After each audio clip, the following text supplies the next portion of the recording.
I'm Suzy Thompson. I live in Berkeley, California, and I've been involved in old-time music for about 50 years.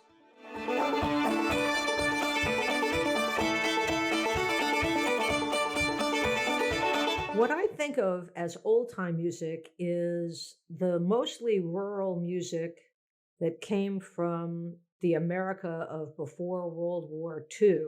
So that encompasses fiddle and banjo music, but also country blues and Cajun music and other kinds of regional music, and even jug band music, which was really a rural form of music, but it took place in that era and it had its roots out in the country. So to me, all of those things are old-time music.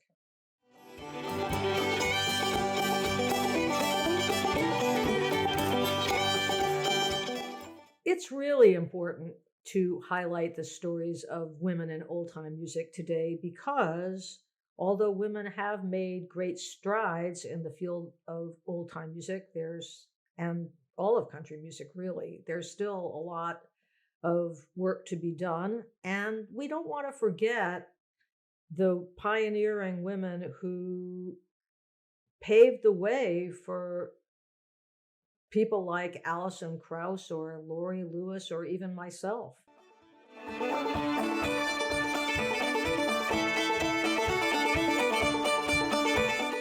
The women musicians who've inspired me mostly have been people my own age or a little older, with a few notable exceptions, one of which is Alice Gerrard. I've known Alice since I was a teenager, and she's been a great inspiration and a mentor and a dear friend also. And I feel lucky to have gotten to know her and gotten to make music with her as well.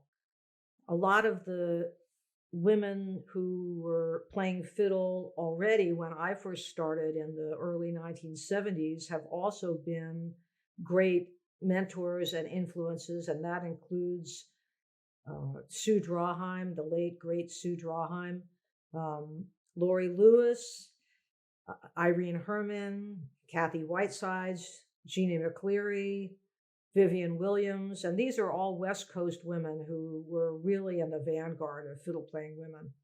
What really attracted me to old-time music in the first place when I was a teenager was the whole social aspect. And I liked that the music didn't have any solos. You could just kind of latch on and be part of this big group thing where everybody would be playing the melody in unison, and it kind of was like chanting or a mantra or something. And I was attracted to the people that play the music, and I wanted to get to know them better, and I wanted to be like them. They were all older than me. So for me, it really was the social thing that attracted me. The same thing keeps me in the music that attracted me in the first place, and that's the social aspect.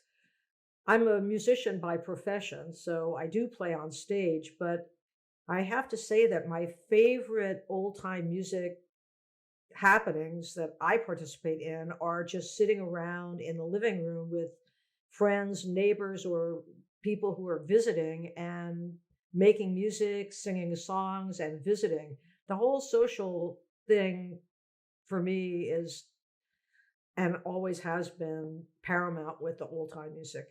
I've been very lucky that I've gotten to play music with a lot of the women old-time musicians, especially the fiddlers who inspired me, and I've gotten to play in bands with some of them. And that includes fiddlers like Sue Drawheim and Jeannie McCleary, and it includes, well, multi-instrumentalists, really, people like Alice Gerrard and Kate Brislin, and guitarists like Del Rey. And it's just been an inspiration to be able to work with these women and have a friendship with these women and be inspired by them. And we hope that by our work that we might then inspire other women who are getting into the music to pursue it.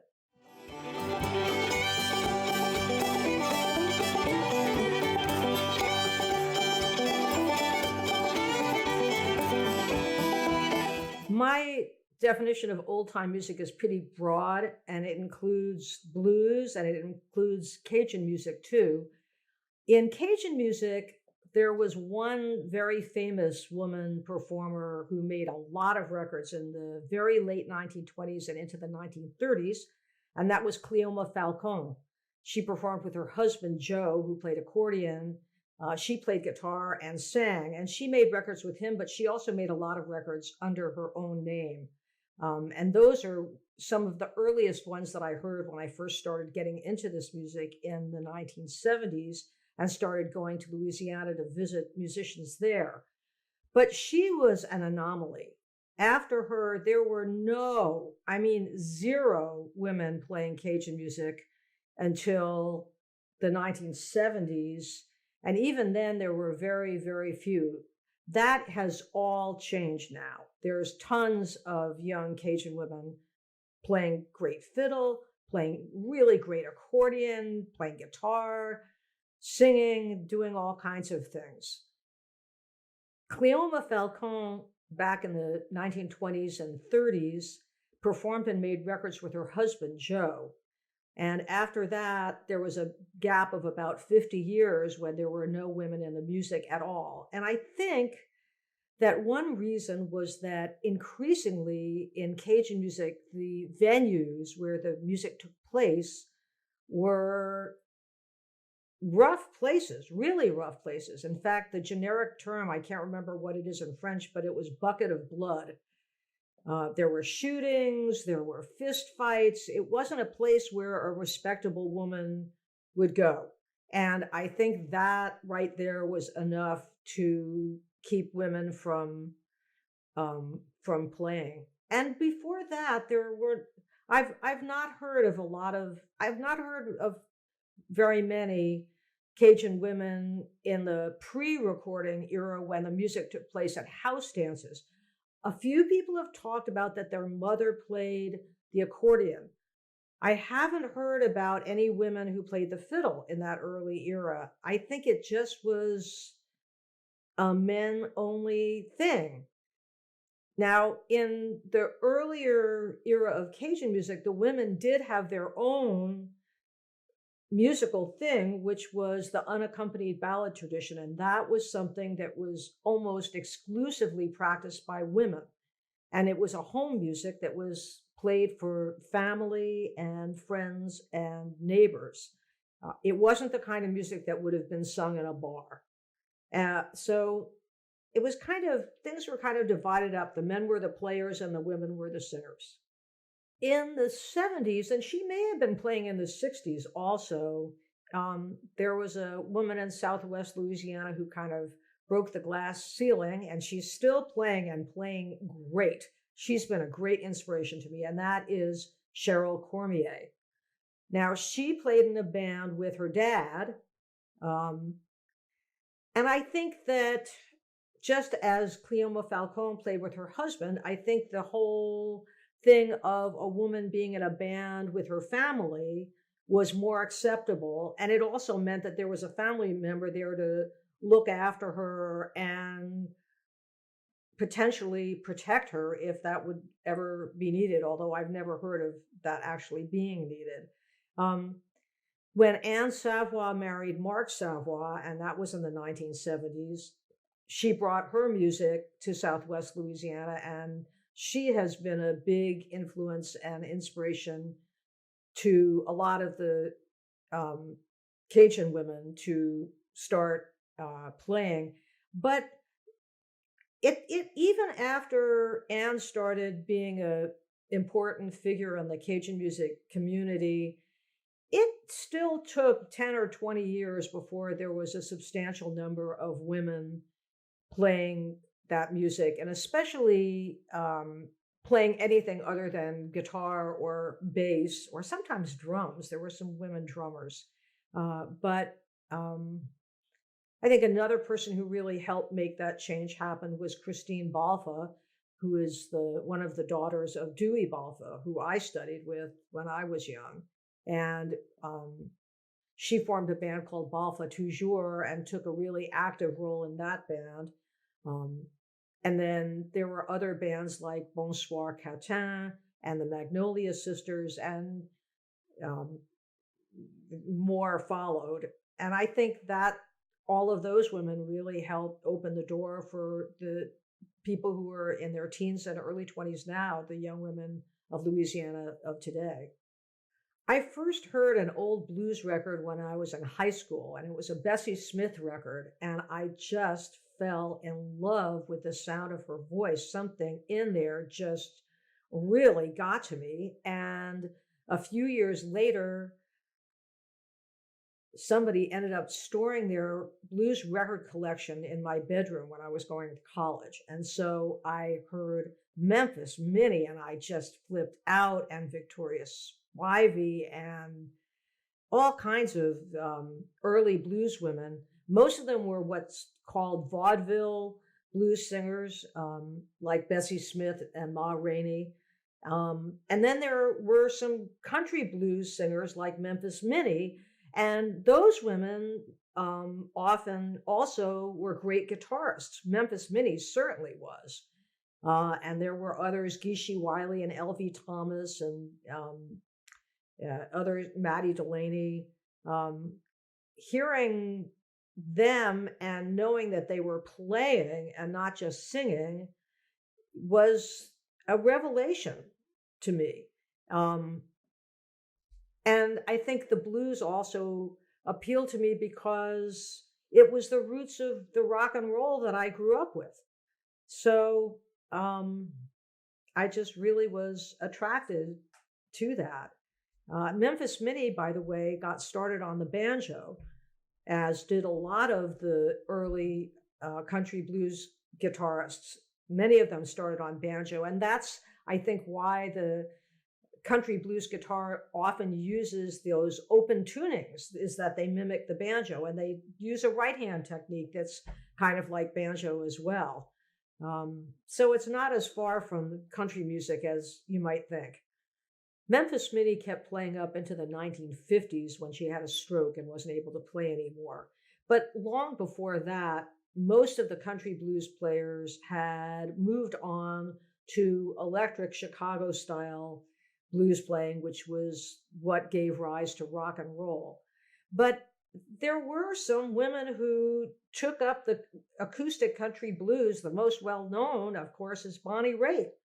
You know, she started off doing that, and she spent her time with the older generation bluesmen. And if Memphis Minnie had been available for her to spend time with, I'm sure that she would have sat at the feet of Memphis Minnie, as would I and many, many other people.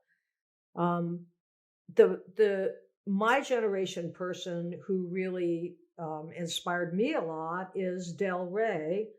She grew up in San Diego, where when she was about 12 or 13, she already played the guitar and was starting to get into the folk music, and met Sam Chapman, who was part of a big family of musicians, the Mississippi Sheiks. They made tons and tons of records in the 20s and 30s. And so he was an old man by then and was living in San Diego. So she actually learned the country blues from the real deal guy. And you can tell it in her music. It informs what she does and just gives it a depth and a grounding that you wouldn't really get any other way. And so she's been a great inspiration and a good friend too. Another contemporary blues guitarist who's also influenced me a lot and taught me a lot, and I've been lucky to collaborate with her on many occasions, and that is Mary Flower. She just plays the music in the deep, straightforward way that I really love, and I've been happy to get to play music with her.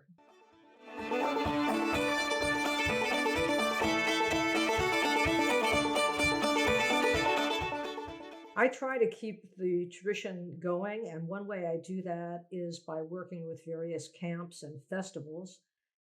I was the artistic director of the Festival of American Fiddle Tunes in Port Townsend for 6 years, and that's one of the biggest and oldest of the fiddle camps in the United States.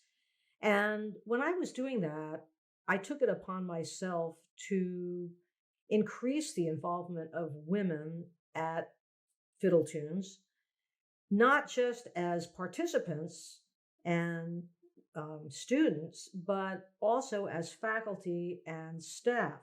So I made it a point to seek out and invite women tradition bearers from all over, not just the American South, but we had such people as the incredible Vesta Johnson, who was in her 90s. She came several times and knocked it out of the park.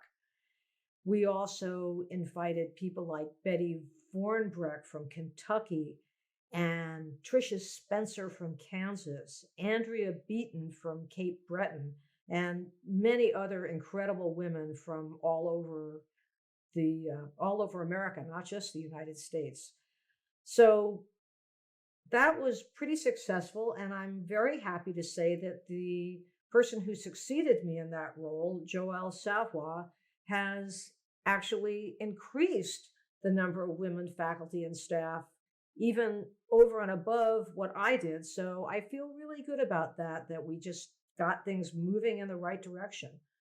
I also founded and run a festival here in Berkeley, California. That's the Berkeley Old Time Music Convention. We're going to be celebrating our 20th year in 2023, so that's going to be very exciting. And at that festival, we've been mindful of trying to be diverse in a lot of different ways ever since our first year, so that we definitely always have a good representation of strong women musicians, not just singers, but fiddlers and banjo players and band leaders. And that diversity extends to a lot of other areas too, including generational, geographical, racial, and ethnic, and it goes on and on. But one thing about Berkeley, though, and the West Coast in general, I think the West Coast in general has been ahead of the curve compared to other parts of the country in terms of the acceptance and the equity of women in old-time music. One thing that has really changed in country music is that you never hear the term girl fiddler anymore. That was something that was commonly applied to me and the handful of other women playing fiddle when I first started in the 70s. I'm not sure exactly when that changed, but you certainly don't hear that term anymore. I suspect that with Alison Krauss's rise to prominence, I mean, she was the best-selling bluegrass artist for a while there and has kind of stayed right up there at the top of the heap. Nobody was going to just dismiss her as a girl fiddler. She was a powerhouse, and I think with the rise and prominence of people like Laurie Lewis is another one, that term just has become very outdated, and I'm very happy to say that I just never hear it anymore. There are so many incredibly strong women fiddlers now, both in bluegrass and in country and in old-time music, that it isn't unusual. And I think that's changed since I first got into music in the 1970s. I think that women have always gotten short shrift in the narrative of country music, and I think there's a couple of reasons. One is you have to look at who controls the narrative. In the 20s, when this music first started getting recorded and started coming to prominence, all of the A&R people at the record companies were men. All of the people who ran the companies were men. And I think that there might have been a feeling of being a little threatened if it was too strong of a woman, because really a woman's place was in the home and um, not being larger and more important than a man. And I think that's the real reason why women have gotten short shrift in this and many, many, many other industries.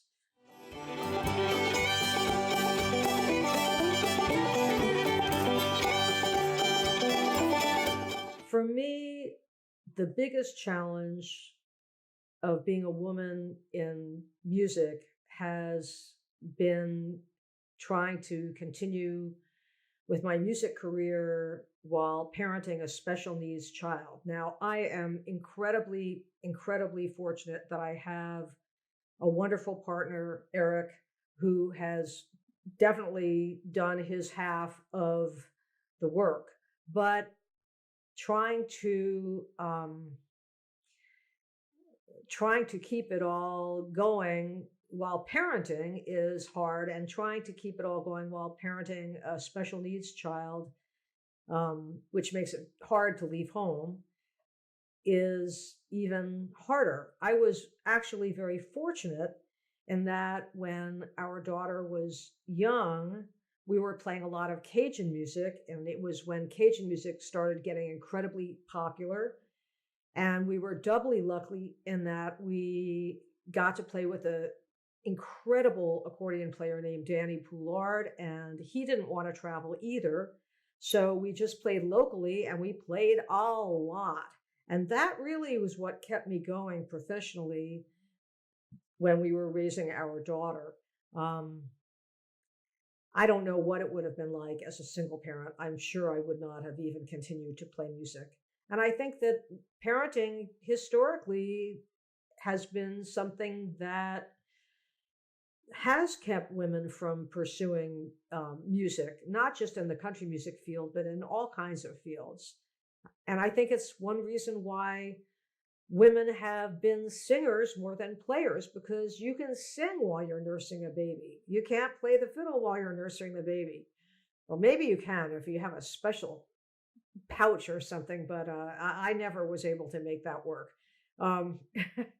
So for me, the personal challenge has been trying to parent a special needs child and do music as well.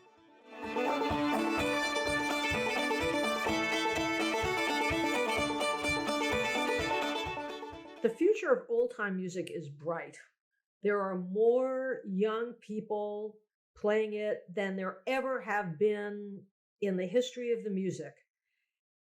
And while some of these people are technically super, super hotshots who are coming out of programs at Berklee College of Music in Boston or Eastern Tennessee State University, and there are others besides those folks are trying to pursue a professional career in old-time music. But there are thousands of young people also who are just playing it for the same reason that I got into it. It's because they love the social interaction. And I think that the social use of that music, of old-time music, is its biggest strength. And I think that's what's going to carry it into the future, and is carrying it into the future. There are a lot of incredible women playing old-time music now.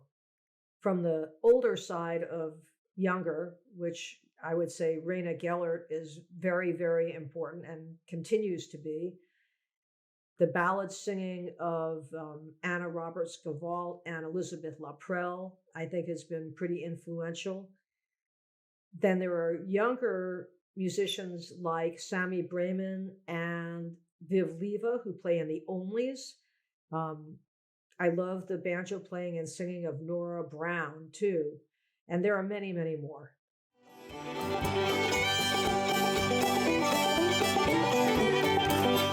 A lot of younger musicians in old-time music are now taking that music to new, unexplored worlds. And 'twas ever thus.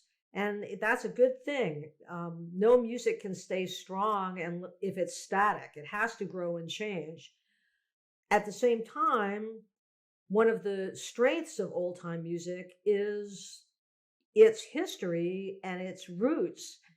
And I think that as long as there are people who want to sit around and play the old tunes and new ones too, and sing songs together, whether it's in their living room or at a festival or some other place, I think as long as that keeps happening, that social part, that old time music is going to stay rooted. And I think that there's always going to be people involved in old time music who are interested in the history, and they're interested in seeking out older recordings, and they're interested in seeking out older players. I think that that is something that attracts people, is that tie to the past. And I love it that you can have what you might call the moldy figs, the people who just really want to do everything like the way Grandpa did it, right next to the people who want to do some kind of futuristic, nouveau, modern kind of thing. And I like it all. So I think it's the strength. It's a strength that if things can go in lots of different directions.